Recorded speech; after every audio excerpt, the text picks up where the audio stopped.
जो राम को लाए हैं हम उनको लाएंगे। जी हाँ दोस्तों, भोजपुरी इंडस्ट्री में ऐसी पहली बार हुआ जो इतने बड़े मंच पर राम का रोल निभाकर एक नया कीर्तिमान लिखा हो। जी हाँ दोस्तों, हम बात कर रहे हैं भोजपुरी स्टार खेसारी लाल यादव के बारे में, जिन्होंने रामलीला में राम का रोल निभाया हो और भारत के प्रधानमंत्री वहां पर मौजूद हों, श्री नरेंद्र मोदी जी। दोस्तों, खेसारी लाल यादव की एक्टिंग के मुरीद हो गए नरेंद्र मोदी जी। नरेंद्र मोदी जी ने कहा कि दशहरा के दिन भगवान श्री राम ने रावण को मारा था, उसी दिन से लोग दशहरा के दिन रावण को मारते हैं। उस दिन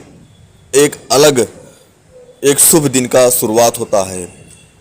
उसमें राम का रोल निभाने वाले खेसारी जी शानदार काम किया हो, हम उनकी कामयाबी की सराहना करते हैं।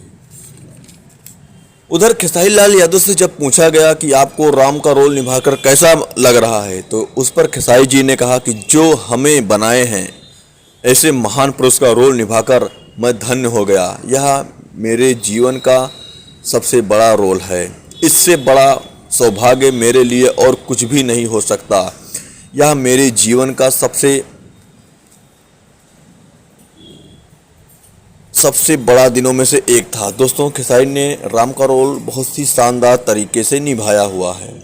वह एक शानदार एक्टर हैं। उन्होंने अपनी एक्टिंग का लोहा पूरे भारत में मनवाया है। दोस्तों, अगर आप खेसारी लाल को एक बेहतरीन एक्टर मानते हो तो चैनल को सब्सक्राइब करके अपना आशीर्वाद जरूर दें। साथ ही कमेंट में जय श्री राम जरूर बोलें। जय हिंद, जय भारत।